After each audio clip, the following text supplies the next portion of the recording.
Hello and welcome to Raju Notes channel, your pit stop for weekly current affairs updates. The updates tailor-made for students taking all kinds of competitive exams like UPSC, civils, defense and placement interviews. Please subscribe to the channel and stay updated every Sunday.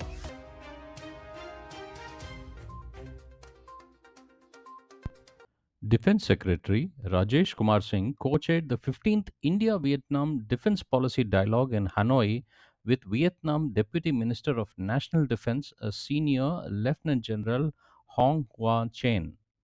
They signed a memorandum of agreement on mutual submarine search and rescue support and cooperation, and also a letter of intent on strengthening defense industry collaboration this week. Ministry of Defense said in a social media post that the discussions reaffirm that the defense partnership remains a key pillar of the comprehensive strategic partnership between India and Vietnam. Thailand has suspended the implementation of the United States brokered peace agreement with the neighboring Cambodia after a landmine blast near their border, injuring two of its soldiers.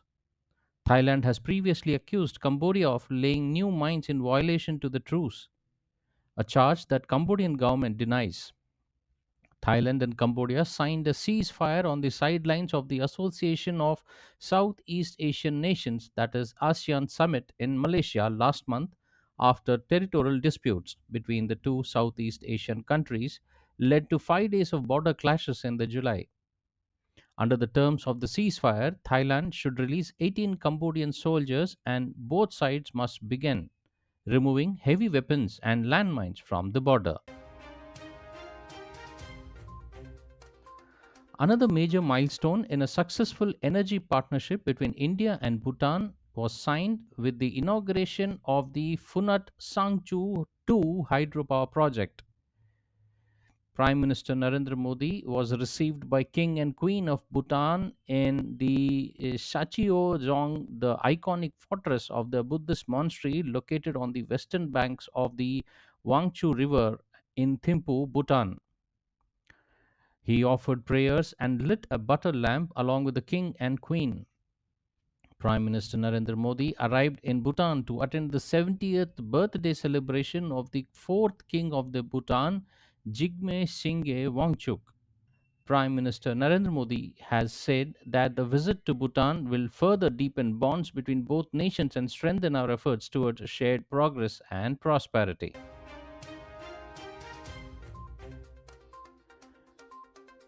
The US Senate has passed a legislation to reopen the government and end the longest running government shutdown on record. Lawmakers passed the bill by 60-40 vote. The bill was later headed to House of Representatives where the vote was passed. The stopgap funding bill would allow the government to be funded until January 30th. The US government has been shut down since 1st of October as Democrats refuse to support a Republican drafted spending bill they saw will cut healthcare support for millions of people.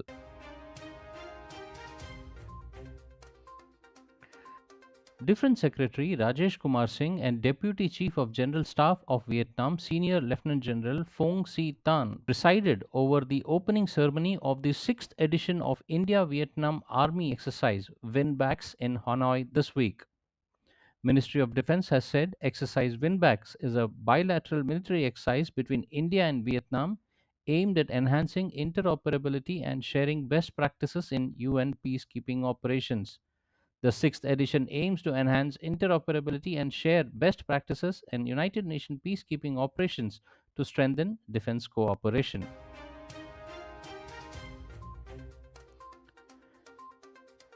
India and Chile have agreed to diversify bilateral ties in a new and emerging areas of contemporary relevance such as digital public infrastructure, innovation, and green energy. The ninth India-Chile Foreign Office Consultations meeting was held in Santiago this week. Both sides agreed to further strengthen cooperation in key areas including trade, investment, connectivity, health, and pharmaceuticals, traditional medicine, science and technology, mining and mineral exploration, defense, civil nuclear technologies, education, space, agriculture, and people to people exchanges. India requested Chile to consider long term agreements for supply of mineral resources. During the meeting, both sides reviewed progress on the matters discussed between the Prime Minister Modi and President Boric in April 2025, including expediting the ongoing negotiations for a comprehensive economic partnership agreement CEPA between two countries for an early conclusion. The matter of easing visas for Indian professionals and business visitors was also discussed, particularly the launch of multiple entry visas for businesses, persons, and professionals as announced by President Boric in April 2025.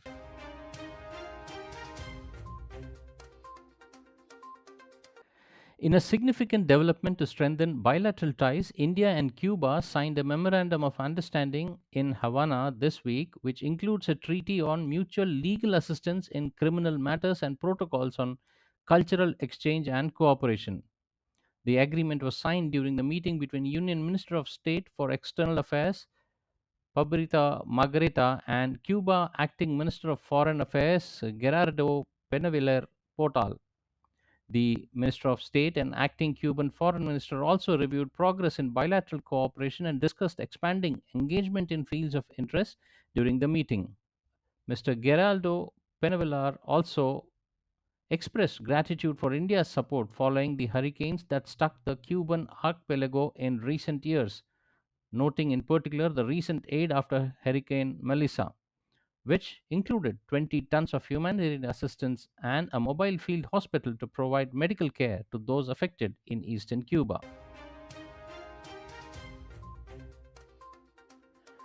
Australia has joined India, Japan, and United States for exercise Malabar 2025, a major Indo Pacific naval drill aimed at strengthening coordination and interoperability amongst the four Quad nations.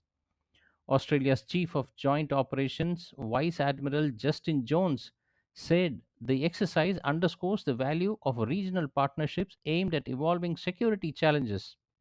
He added that complex drills in anti submarine warfare, air defense, and replenishment at sea helps build trust and readiness amongst the participating forces. Originally launched in 1992 as a bilateral India US exercise, Malabar has evolved into a key Quad maritime initiative involving India, Japan, Australia, and the US. Australia last hosted the exercise in 2023. While not a military alliance, the Quad uses the drill to enhance maritime security and uphold freedom of navigation in the region. India and Sri Lanka have agreed to extend the framework for implementation of high impact community development projects HICDPs in Sri Lanka through Indian grant assistance for another 5 years. The memorandum of understanding was signed in Colombo by High Commissioner to India to Sri Lanka Santosh Jha and Secretary Ministry of Finance, Planning and Economic Development Dr. Harshana. The HICDP framework supports small but high impact projects aligned with Sri Lanka's development priorities, with each project capped at 600 million Sri Lankan rupees and total portfolio limited to 10 billion Sri Lankan rupees. Since its inception in 2005, more than 50 projects have been completed. Currently, 21 projects worth 7 billion Sri Lankan rupees are under implementation, covering model villages, smart classrooms, and health facilities, reflecting India's continued commitment to Sri Lanka's grassroots development.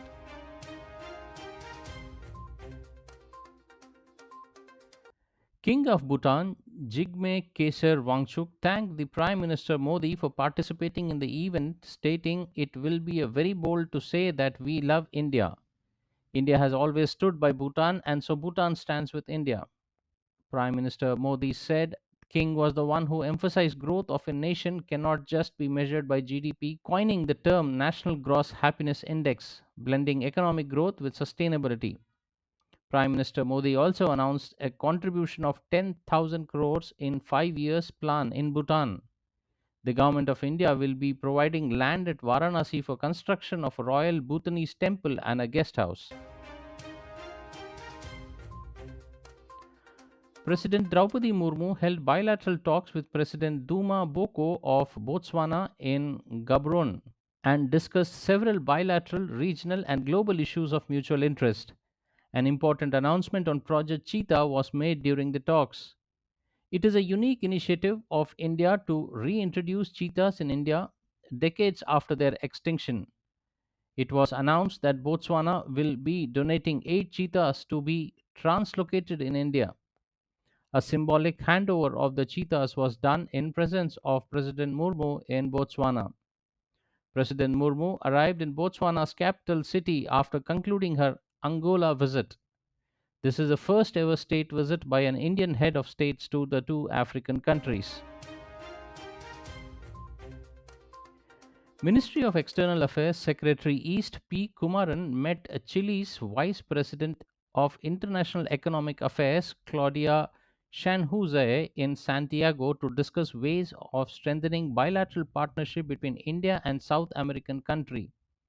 According to the Indian embassy, both sides reaffirmed their commitment to deepening economic engagement.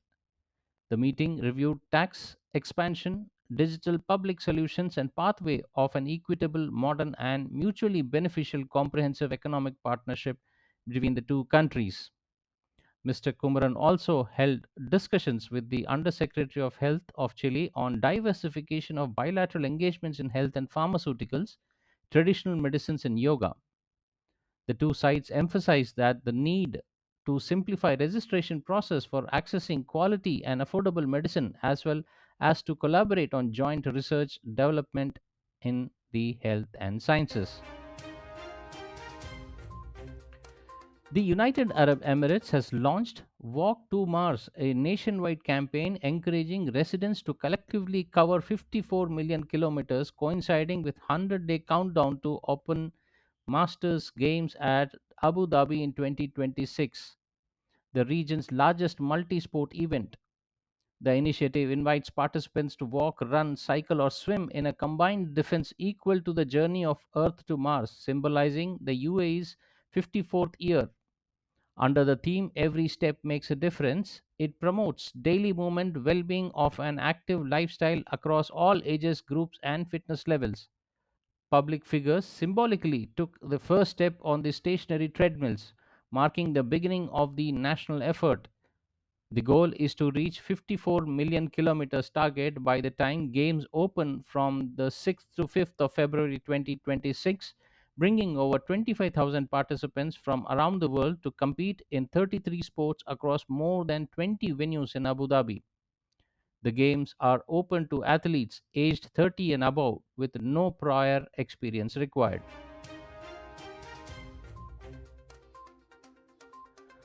Commerce and Industry Minister Piyush Goyal held a bilateral meeting with his Nepalese counterpart Anil Kumar Sinha in New Delhi. During the meeting, both countries exchanged letter of exchange amending the protocol to the Treaty of Transit between India and Nepal.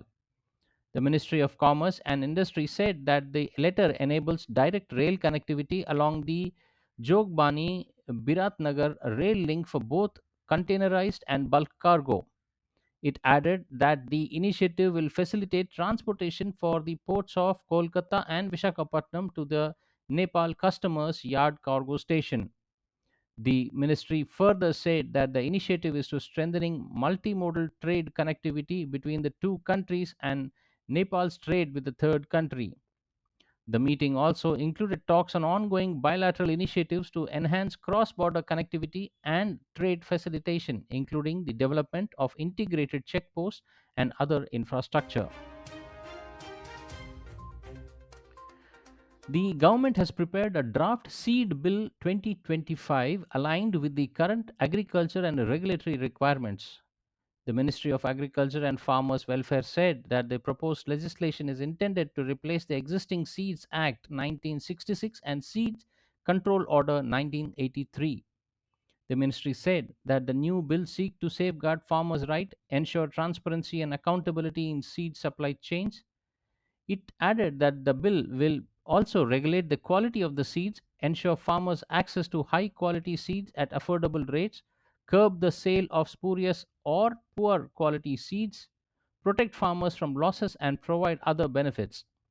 The ministry further confirmed that the stakeholders and members of the public are invited to submit their comments and suggestions on the draft bill and its provisions on their official website till 11th of next month.